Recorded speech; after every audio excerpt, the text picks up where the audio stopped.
Ebrahim Raisi ইরানের অষ্টম president তিনি। একাধারে রাজনীতিবিদ ও বিচারক রাইসি বিশ্ব রাজনীতিতেও অন্যতম প্রভাবশালী নেতাদের একজন। ইব্রাহিম রাইসি ইরানের সর্বোচ্চ ধর্মীয় নেতা আয়াতুল্লাহ আলী খামেনির ঘনিষ্ঠজন হিসেবেও পরিচিত।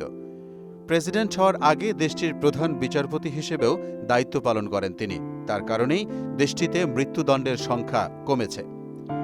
৩ বছর আগে ইরানের প্রেসিডেন্ট নির্বাচিত হওয়ার আগে ইব্রাহিম রাইসিকে মনে করা হয় একদিন দেশটির সর্বোচ্চ ধর্মীয় নেতা আয়াতুল্লাহ খামেনির উত্তরসূরি হবেন। ইব্রাহিম রাইসির জন্ম ১৯৬০ সালের ১৪ ডিসেম্বর উত্তর পূর্ব ইরানের পবিত্র শহর মাশহাদে। মাত্র ২০ বছর বয়সে তিনি তেহরানের পার্শ্ববর্তী শহর কারাজের প্রসিকিউটর জেনারেল নিযুক্ত হন।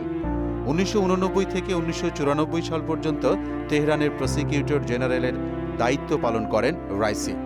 ২০০৪ সাল থেকে তিনি এক দশক জুডিশিয়াল অথরিটির উপপ্রধানের দায়িত্ব পালন করেন। ওয়ালটন ফ্রিজ কিনে অনেকের মতো আপনিও হয়ে যেতে পারেন মিলেনিয়াল। সেরা পণ্যের সেরা অফার। ২০১৯ সালে তাকে বিচার বিভাগের প্রধান নিযুক্ত করেন দেশটির সর্বোচ্চ ধর্মীয় নেতা আয়াতুল্লাহ খামেনি। প্রেসিডেন্ট রাইসি পরবর্তীতে ৮৮ সদস্যের বিশেষজ্ঞ সভার উপ-চেয়ারম্যান নির্বাচিত হন। সর্বোচ্চ ধর্মীয় নেতা নির্বাচন সহ বেশ কিছু গুরুত্বপূর্ণ দায়িত্ব পালন করে এ সভা। ২০২১ সালে দ্বিতীয় দফার নির্বাচনে তিনি ইরানের অষ্টম প্রেসিডেন্ট নির্বাচিত হন। দীর্ঘদিন ধরে ইসরায়েল ও যুক্তরাষ্ট্রের সঙ্গে বৈরী সম্পর্ক চলে আসছে ইরানের।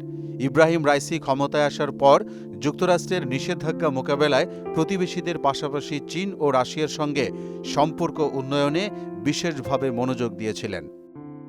মোহাম্মদ ওয়ালিউল্লাহ, মোহনা ডিজিটাল।